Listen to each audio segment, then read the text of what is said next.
this is Duncan. In this video, Duncan criticizes and picks apart the reviews of working journalists. He is aware that reviewing is an extremely subjective process, and each review contains the thoughts and opinions of journalists who are more experienced and probably have more expertise than he does. He's also aware that he's speaking about himself in the third person. Hello! So, you're probably expecting me at this point to start ripping into another video game that everyone loves. But I do swear, I'm not just making these videos to be a contrarian, or to pull you in with a controversial opinion just to get views, so you can rest easy that this video won't just be arguing the opposite of what everyone else thinks, for those reasons. In fact, today, I want to start by asking you a favour. I want you to cast your mind back to March of 2017. Oh, what a time it was. The Nintendo Switch was just about to be released. Nintendo fans were hungry with anticipation of a brand new console generation that genuinely offered them something different. What's more, they were about to get a new Legend of Zelda game. Something that they hadn't had in years. Other than that, what else was happening in March of 2017? I don't know, people were arguing about Beauty and the Beast? I don't know. But luckily for those Zelda and Nintendo fans, the game and the console launched and everything was beautiful.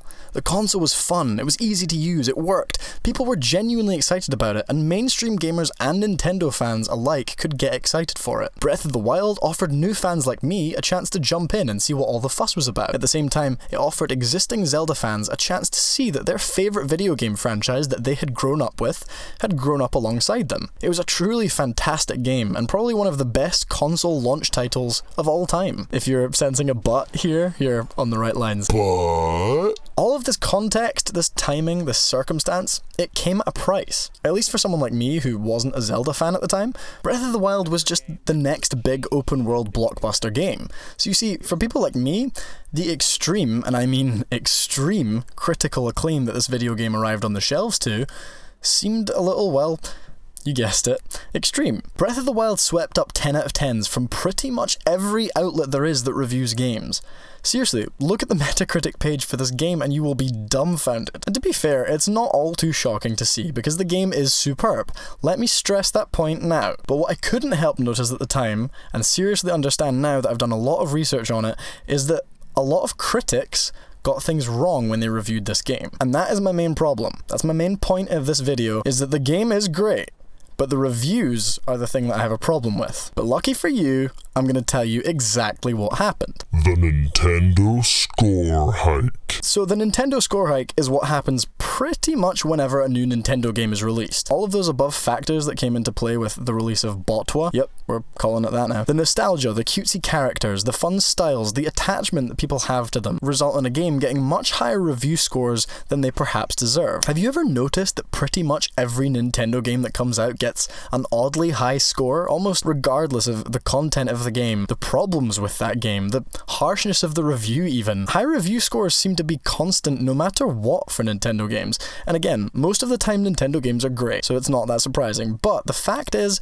this happens, and it isn't good. This, in a nutshell, is exactly what happened with the reviews for Breath of the Wild. There are honestly dozens of reviews where the critic had noticed a couple of problems with the game, but instead of let it affect the score, they just ignore the problems and give it a 10 out of 10 anyway. And if you don't believe me, I'm going to show you some reviews. In this review from Nintendo Life, for example, the reviewer notes a few problems with the game. In this section, they say, quote, "That said, it's not groundbreaking artificial intelligence, as enemies can still be slightly dim on occasions," end quote. You can make the argument that these issues they're talking about aren't enough to interrupt the experience, but my point is, critics don't let other open world games away with these nitpicky problems. For example, in this review of Horizon Zero Dawn, an extremely similar game to Breath of the Wild in almost every regard, the reviewer over at GameSpew, a site that I used to write for by the way, so you should go check them out, gives Horizon a glowing review, but then lists one paragraph filled with nitpicky problems that are pretty small in the grand scheme of things. Unlike with Breath of the Wild though, these small issues result in a drop of the final score. In this section of Nintendo Life's review, the reviewer mentions technical issues with the game and kind of compares it to The Witcher 3. Weirdly enough, when The Witcher 3 came out, its critic reviews were so widely mixed because some reviewers thought that the frame rate dips and technical problems ruined the game entirely. If you go and look at the reviews now, you can see recalls from reviewers and editors now changing the scores they initially gave it after the patches cleared up the problems. But with Zelda, the exact same thing happened, and these technical problems were simply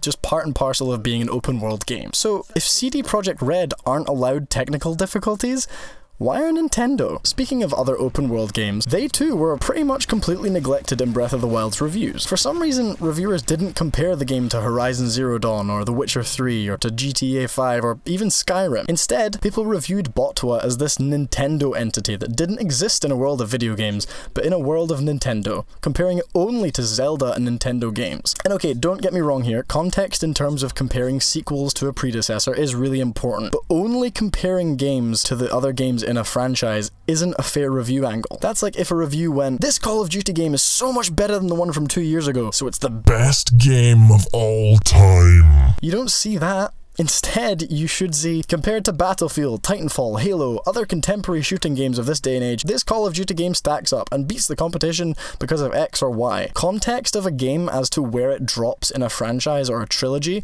should come into play, but only when talking about how these games have improved upon or not improved upon things from the past. But you see, when you look at the glowing reviews of Breath of the Wild, you find yourself reading phrases like this a lot. If you've played other Zelda games, or in other Zelda games, or in most Zelda games, notice how in this Polygon review, the reviewer simply compares it to other Zelda games, not to other open world games of the time. Okay, so lastly, some reviewers seemed to have some kind of delusions of grandeur about what being a Zelda game really means, and I think nostalgia has a lot to do with this. But for example, IGN said in their review that, quote, "What elevates Breath of the Wild above its open world contemporaries is its sheer freedom, both in its non-linear questing structure and in your ability to climb almost any surface and travel in any direction once you leave the starting area," end quote. To be fair, the exploration of the game is one of the best things about it, but having a huge open world straight after a brief opening section is not a new concept. Witcher has that. GTA 5 has that. Horizon, to an extent, has that. Skyrim has that. Pretty much every game with an open world allows you to go and complete the game in your own way